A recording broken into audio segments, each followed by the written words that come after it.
Leslie wants to throw around fat checks so that Peaches can get VIP treatment.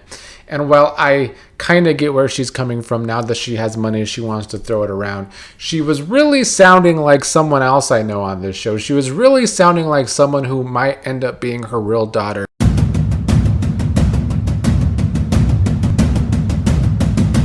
What up, fellow Beyond the Gates viewers? Here to talk about today's Tuesday episode of the show, the November 18th, 2025 episode. And while today's episode was on the low-key side, I liked today's episode overall. Definitely liked more than yesterday's episode, even though yesterday maybe had a little more going on. The stories today were more my style, I suppose. And it was good to see that we might have a character willing to stand up to Leslie, which is always good. So it does seem like they are teasing a Ted and Shanice pairing.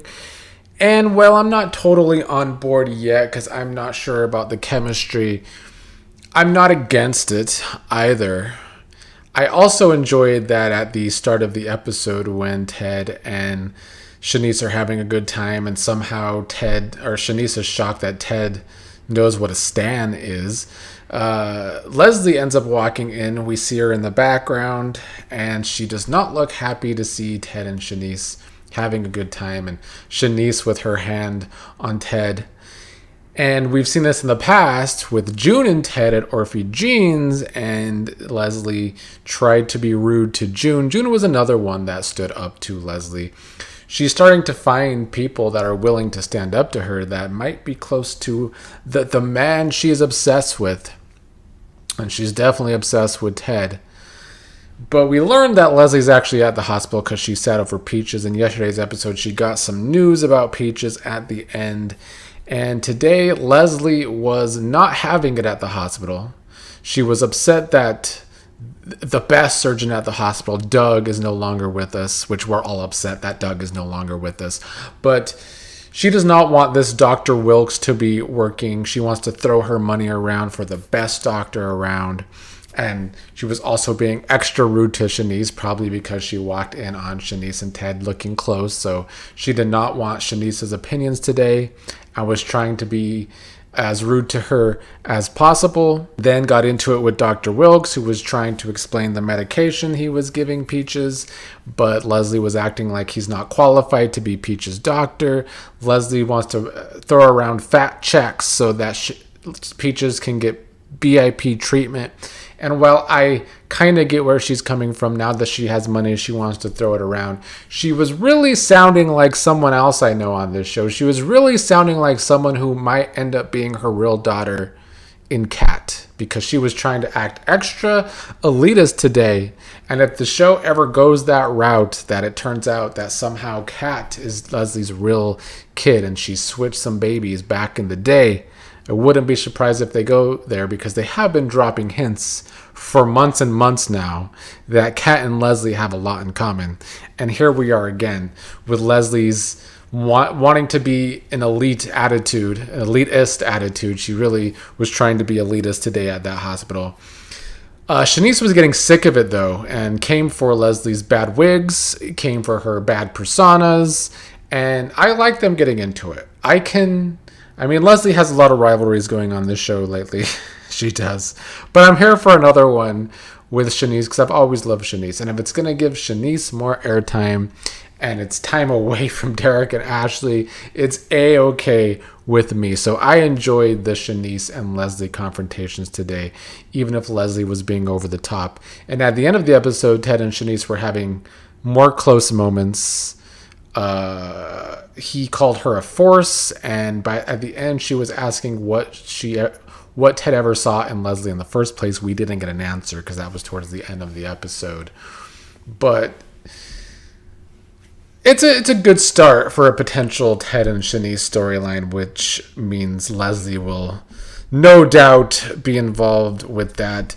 As for Leslie's daughter, Eva and Isaiah were on their date to get to know each other better, and they were doing some heavy flirting today, I would say. And by the middle of the episode, they were already kissing. And they did win me over with the kissing for sure. I've been wanting Eva to have a new love interest and a love interest that's really into her, and that's what we're getting for now. Although it could easily turn into a triangle, especially on this show. It could easily turn into a triangle. But I'm here for Eva and Isaiah. I know a lot of comments I've been getting lately don't like Isaiah's voice, and it can be a little robotic. But as I've been saying in the comments, I think that's just his real voice. I've watched an interview with him, and he kind of sounds the same. He's just more loose in the interview, so his personality kind of comes out more. And I think he just kind of needs to find the smoothness in his character, especially since he's supposed to be this bad boy. And he seems smooth in his interviews, so he kind of injected that a little bit into the scenes after he and Eva kissed. Before that, it wasn't exactly that smooth, but there was a little more looseness after they shared a kiss. So I'm here for Eva and Isaiah. And then Leslie ends up interrupting their date because of the whole Peaches situation, so that she can tell Eva about Peaches being in the hospital. We'll get back to Leslie. While I'm thinking about this, I do want to promote my Patreon, patreon.com/OCGTV. Doing old soap operas on there. You can watch the episodes and then listen to my reviews of those weeks. I'm hoping to do many different soap operas, so you could find your soap operas. If you haven't seen any soap opera other than Beyond the Gates, now's a good time to go see. And if you have seen and you want to go back to a place in time with one of those soaps, it's kind of what I want to try and set up. We'll see if it works out or if I just burn out. But yeah, check out the Patreon. Let's move on to the teens today. I'm enjoying the teens.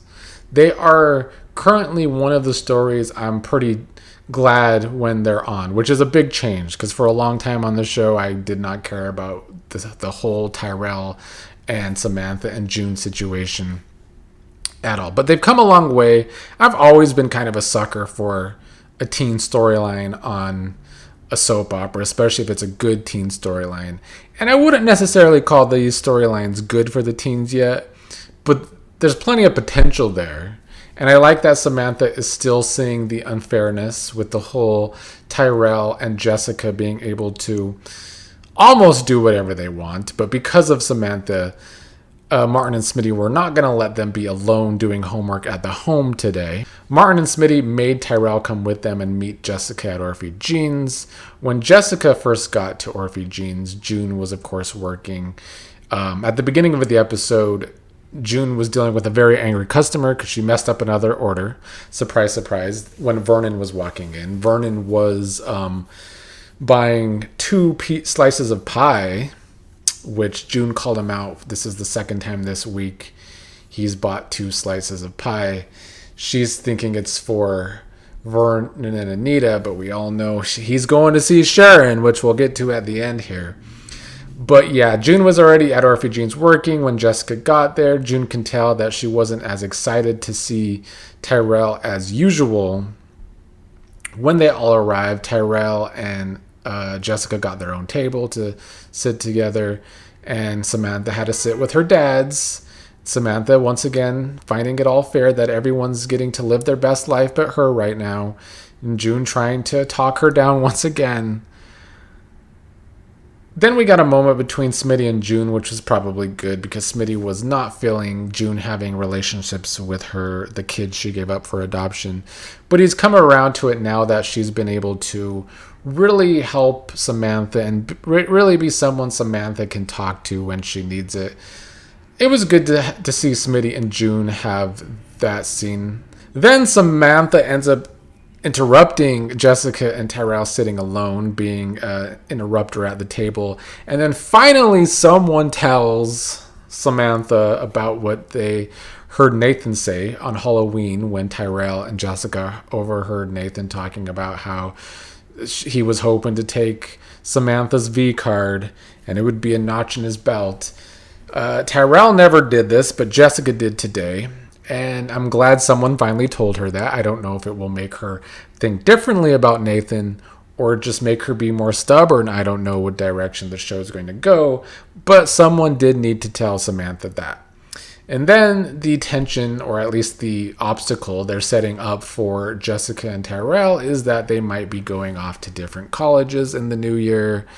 Jessica's family all went to UCLA, so she's applying to UCLA, and if she gets in, she's probably going to have to go there. UCLA sucks, very overrated school. Don't know why she wants to go there so much. That much I'll say. But Tyrell wants to go to Banneker, and at the end of the episode, Martin and Smitty are setting up a meeting between him and Isaiah to see if Banneker's a good fit. So it's a real problem that happens for teens. They might be separated by being across the country from each other.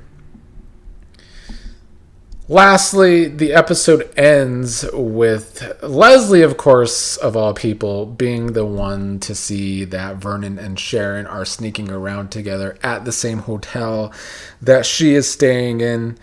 Not smart of Vernon. As we've been saying, I still don't believe Vernon's really having an affair. I believe they are planning something for Anita.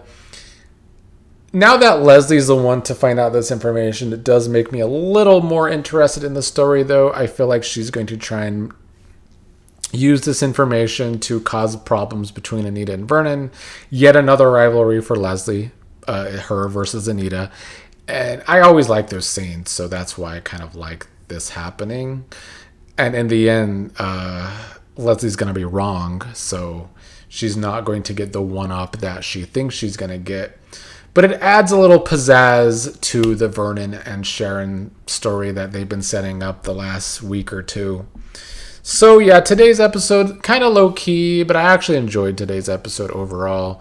I like some of the things that happen. I'm here for a Shanice versus Leslie, possible Shanice and Ted relationship, which will hopefully give Shanice more airtime.